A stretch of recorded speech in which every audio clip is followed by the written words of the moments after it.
Izinkan kami memperkenalkan diri terlebih dahulu. Saya Chandra Widya Bisma dari Dias absen 6 sebagai prajurit Fikri. Saya Firdayansa Safira absen 12 sebagai Pangeran Gilang. Saya Hasna Mustiati absen 13 sebagai Ibu Novita.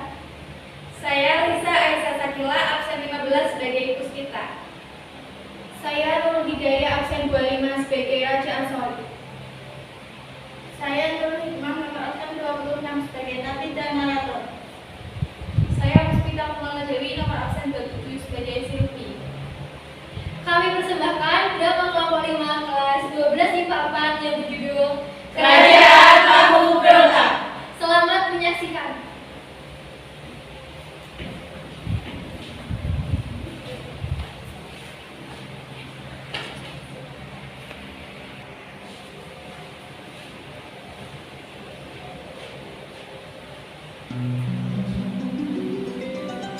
Pada zaman dahulu, di sebuah negeri yang berada di dunia dongeng, berdirilah sebuah kerajaan yang ditakuti oleh kerajaan-kerajaan yang lainnya, di mana raja selalu menyelesaikan masalah dengan memperkara secara besar-besaran. Tetapi di balik itu semua, kerajaan tersebut adalah kerajaan penghasil telur terbesar di seluruh negeri dunia. Semua rakyat yang berada di negeri tersebut bekerja sebagai pegawai tahu. Tahu-tahu yang mereka hasilkan sebagian besar menjadi makanan pokok mereka dan sebagiannya lagi dikirim ke kerajaan yang lain. Karena itulah kerajaan tersebut diberi nama Kerajaan Tahu Berontak. Kerajaan Tahu Berontak ini dipimpin oleh seorang raja yang bernama Raja Ansori dan seorang ratu yang bernama Ratu Widya. Raja Ansori memiliki sifat yang sangat tidak bijaksana dan selalu mengandalkan kekuatan para ratunya. Hingga suatu hari terjadi pemberontakan yang dilakukan oleh rakyat.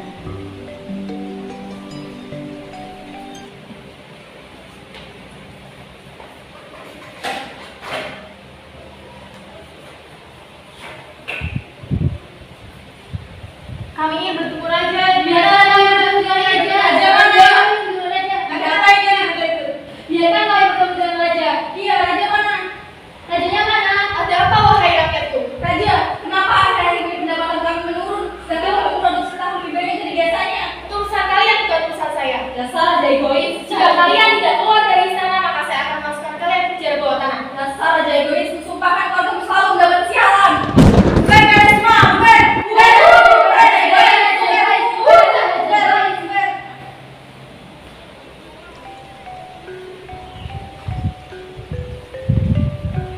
Selang beberapa hari setelah pemberontakan tersebut, Ratu akhirnya melahirkan seorang pewaris tahta.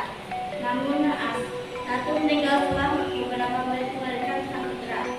Putra pewaris tahta itu bernama Pangeran Gilang. Saat Pangeran berumur 3 tahun, semua anggota kerajaan mulai mengetahui bahwa Pangeran mereka memiliki kelainan berupa badannya bahkan bau seperti bangkai tikus. Hingga Pangeran besar, raja tidak berhasil menyembuhkan penyakitnya itu. 20 tahun kemudian, suatu hari di kerajaan Tahu Berontak, semua keluarga sedang makan besar.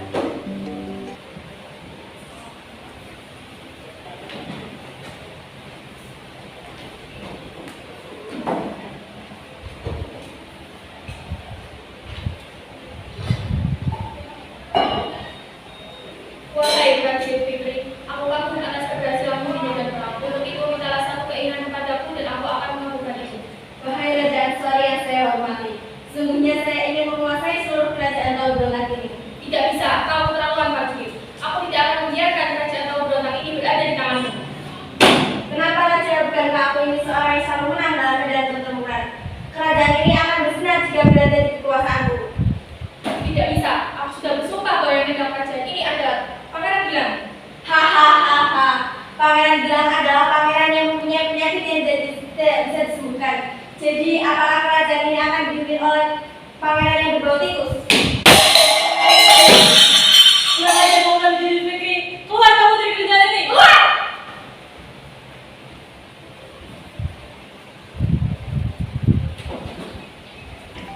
Prajurit Fikri sangat marah karena dia tidak hormat. Setelah kematian prajurit, raja akhirnya memikirkan keadaan Pangeran Gilang. Besok aku akan mengadakan sayembara untuk kesembuhan Pangeran Gilang.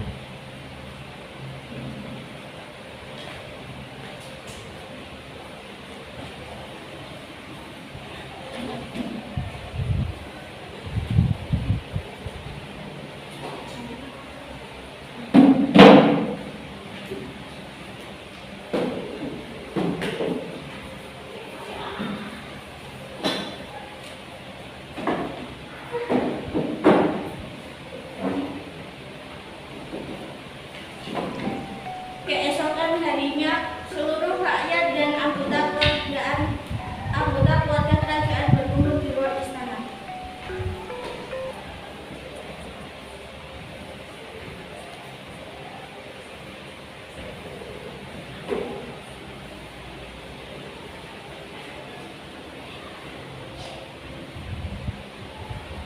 Wahai rakyat dan anggota kerajaan tahu berontak, kita telah mengetahui bahwa Pangeran Gilang mempunyai penyakit yang sulit untuk disembuhkan. Untuk itu, kami anggota kerajaan mengadakan sayembara untuk sembuhkan pangeran. Barang siapa yang dapat menyembuhkan putraku, jika ia laki-laki akan kujadikan anak angkatku, dan jika ia perempuan akan kujadikan pendamping putraku.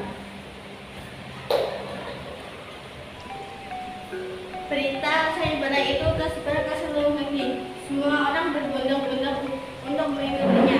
Di sisi lain, ada warga penjual sayur yang tertarik untuk mengikuti sayembara tersebut.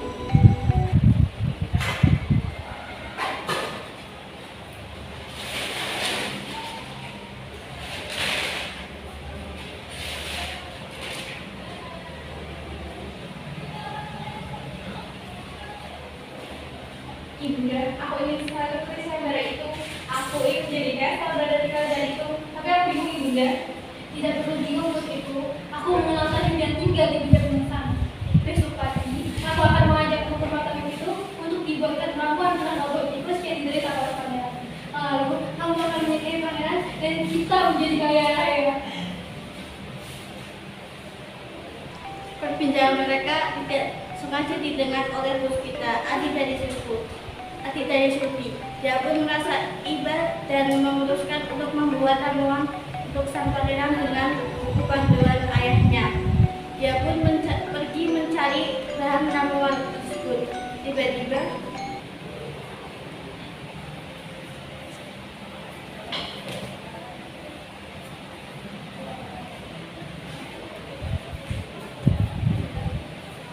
Hai pangeran yang berbau tikus, Tolong! Tolong!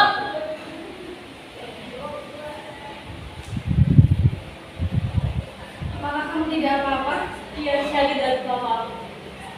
Terima kasih sudah menolong saya. Kalau tidak ada kamu, mungkin saya sudah mati di sini. Iya, sama-sama. Lain kali kalau jalan hati-hati. Kamu siapa? Saya adalah seorang pegawai di kerajaan ini. Kamu pasti seorang yang bekerja keras ya di sini. Kenapa? Aku bau ya? Sebenarnya, apa yang sedang kamu lakukan di sini? Saya sedang mencari bahan untuk membuat ramuan untuk pangeran supaya dia bisa sembuh dari penyakitnya. Oh, jadi begitu. Semoga berhasil. Iya, terima kasih atas dukungannya.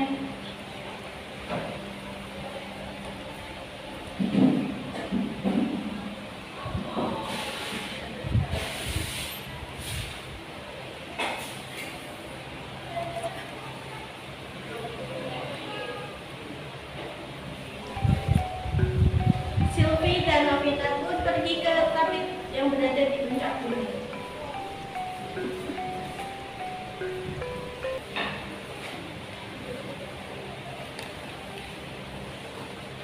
Ibunda, apakah benar ini rumah tabib yang dimaksud? Benar sekali anakku. Mari kita masuk.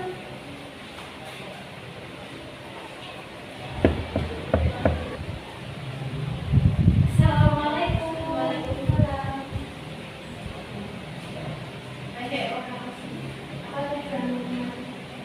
Begini tabib, kami ingin tabib membuatkan kami ramuan penangkal bau tikus yang diderita oleh pangeran. Bisakah tabib membantu kami? Ya baiklah, tapi ada satu hal yang harus saya semua. Apapun syaratnya pasti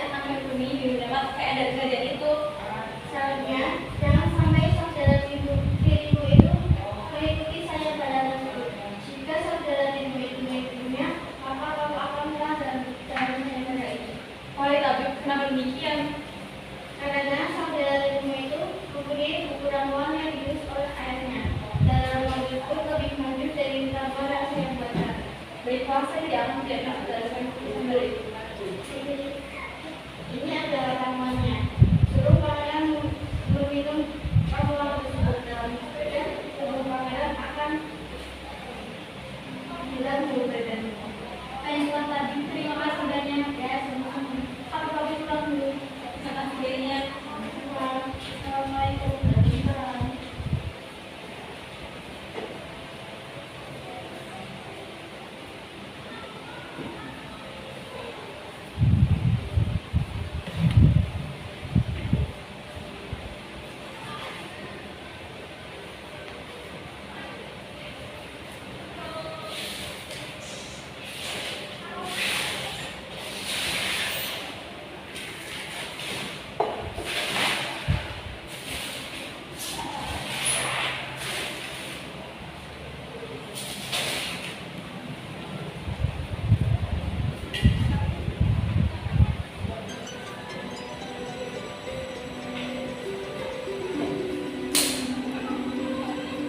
Tiba saat semua rakyat berkumpul di istana.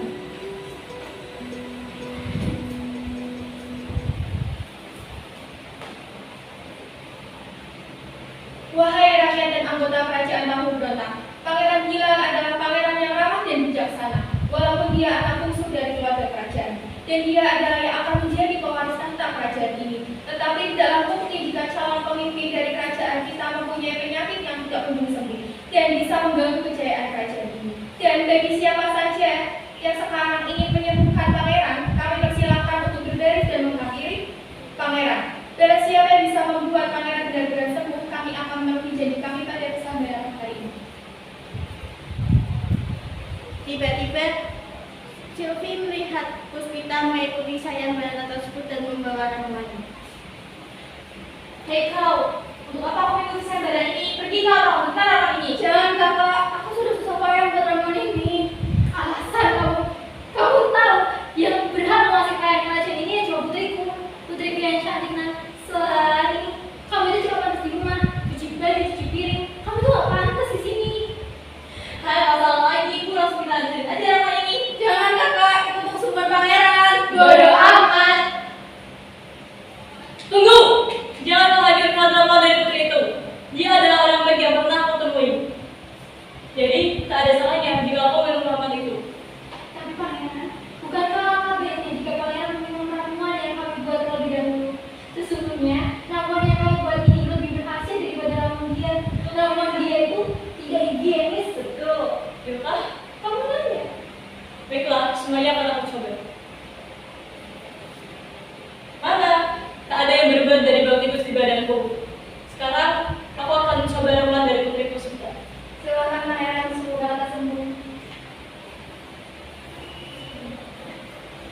Setelah diminum pangeran, sebuah keajaiban pun datang.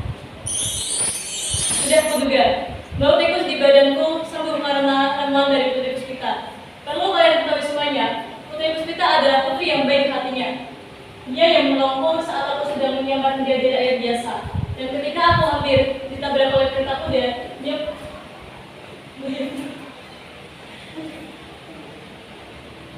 pula yang menolongku. Baiklah, sesuai janji kita akan menikahkan putra Pangeran Gilang dan putri Puspita sekaligus penambahan hari ini.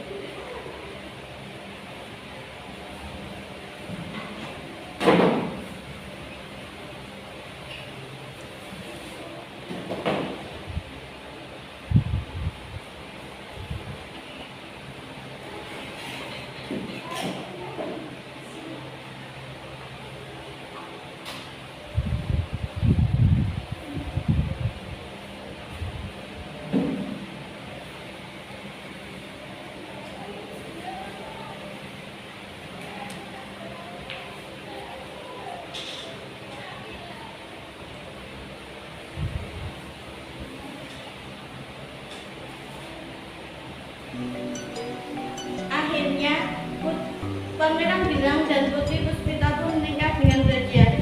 Semua rakyat dan anggota keluarga kerajaan pun ikut berbahagia, kecuali Sylvie dan Novita. Dia merasa kecewa dengan keputusan sang raja. Mereka pun harus mengikhlaskan bahwa Putri Puspita menjadi putri mahkota kerajaan.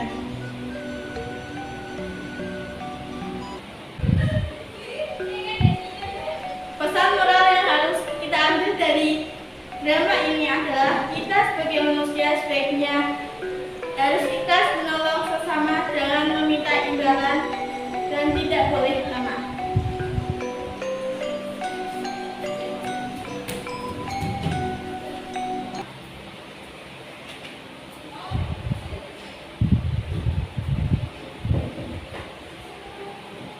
Sekian persembahan yang dapat kamu tampilkan. Semoga dapat dipetik pelajaran dari drama yang kamu bawakan. Terima kasih atas perhatiannya. Wabillahi taufiq wal hidayah. Wassalamualaikum.